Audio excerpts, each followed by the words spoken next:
Rocket-firing weapons are coming more and more into prominence in this war. Rocket bombs of the latest type are here shown being fitted to deadly Typhoon aircraft of the Royal Air Force.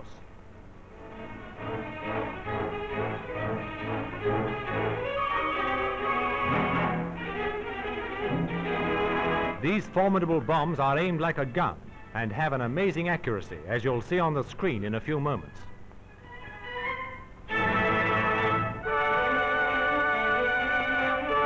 This is the camera which records in pictures the strafing of Nazi targets.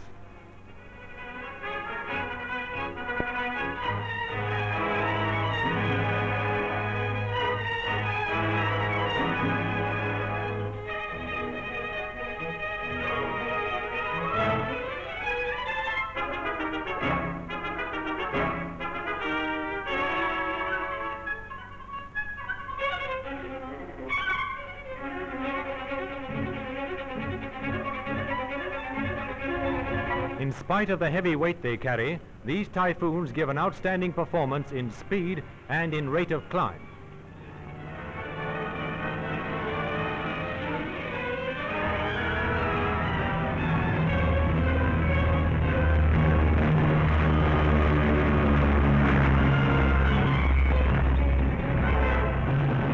Over the target, the rocket bombs go into action.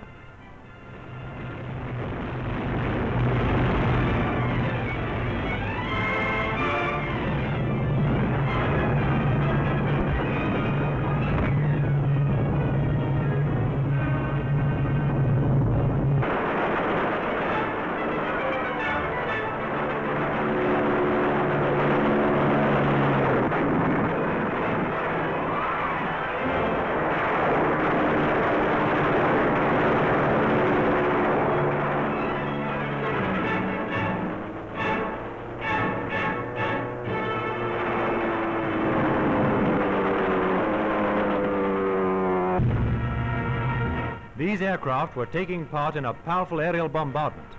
Taking advantage of favorable flying conditions, Allied bombers dumped several thousand tons of bombs west of Caen, key point in the German defense of Normandy.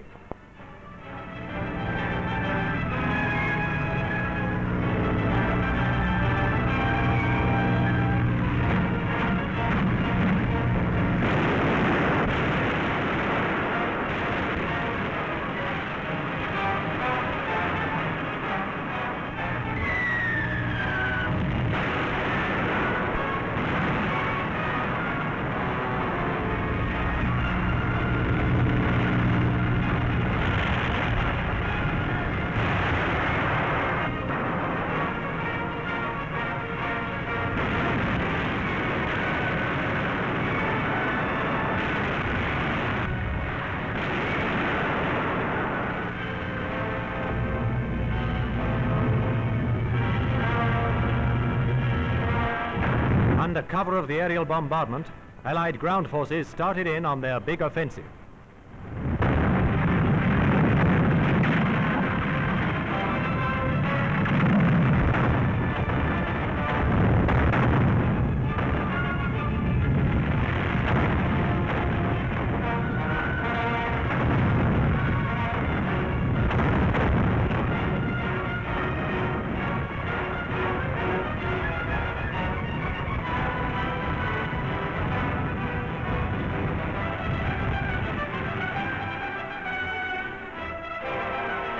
The Allied objective was to break through the strong enemy concentration of mechanized forces, blocking the Allied advance into the plains below Caen.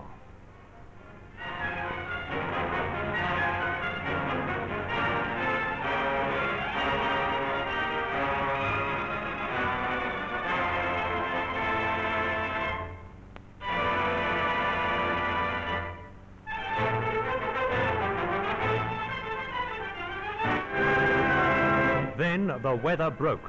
Torrents of rain turned the Normandy battleground into a morass, pretty well impassable for mechanized forces. General Mudd took command, and the attack slowed.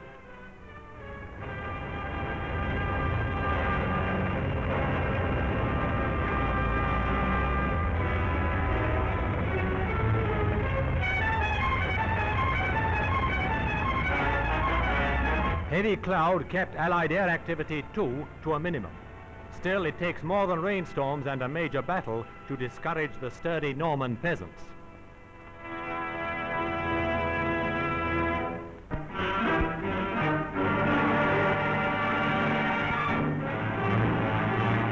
These pictures, taken in British New Guinea, show Australian troops following their capture of Madang.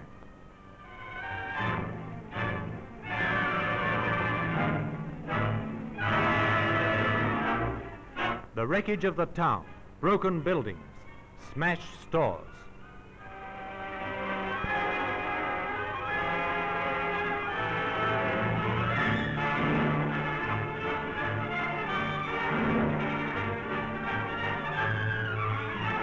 A big stock of fuel left undamaged came in very useful for fueling Allied patrol boats.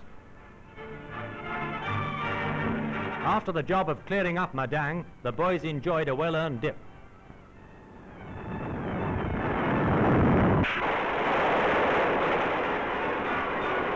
These spectacular pictures show the dawn attack on Itape further up the coast.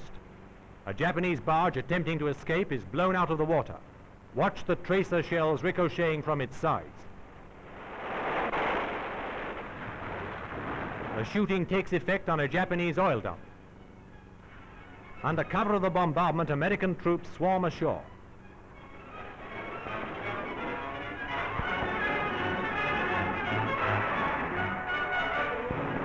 Meanwhile, the big landing craft come in, carrying tanks and artillery. With Tommy guns and tanks, the Yanks start in to clean up Itape village. There are Jap snipers in this foxhole.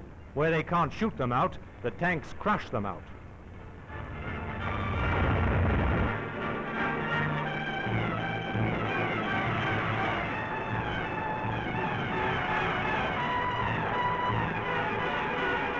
A Jap sniper, surrounded, makes signs to the Americans not to shoot. He's made prisoner. Others died in their tracks.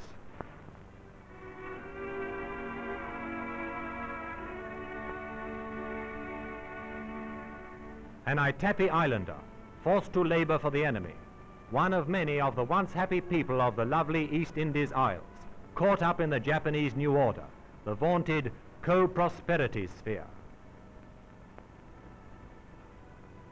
Over 200 wrecked Japanese aircraft were found, silent witnesses to the deadliness of the Allied bombing and strafing.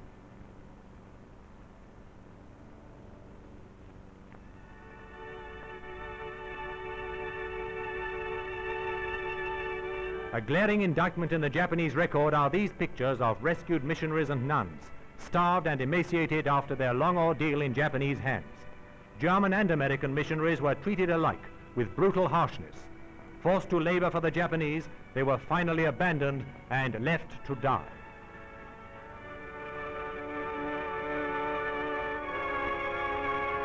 The Japanese are no respecters of women. These gentle nuns were forced to do hard labor, forced to fetch and carry by Japanese officers. They suffered many other worse indignities.